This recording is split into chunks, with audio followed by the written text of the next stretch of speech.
Hello everyone, welcome to my short blog. এই দেখুন আজকে একটা মেকআপ এডিশন নিয়ে এসেছি। প্রথমে কাজলটা দিয়ে একটা লাইন টেনে নেব। তো এইভাবে আরেকটা চোখেও লাইন টেনে নেব। এটা হলো ল্যাকমির আইকনিক কাজল। তো আমি মূলত এই কাজলটাই বেশি ব্যবহার করি। তো এরপর আরেকবার একটু ডবল লাইন টেনে নিচ্ছি যাতে একটু বোল্ড আই লাগে। তো এবার আইলাইনারের পালা।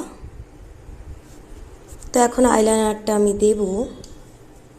তো এটাও ল্যাকমিরই আইলাইনার, একটা যে ওই কাঁচের বইয়ের মতো থাকে ওই আইলাইনারটা আমি বেশি ইউজ করি। তো এক চোখে দেওয়া হয়ে গেছে। তো দেখুন আর এক চোখেও দেওয়া কমপ্লিট হয়ে গেল।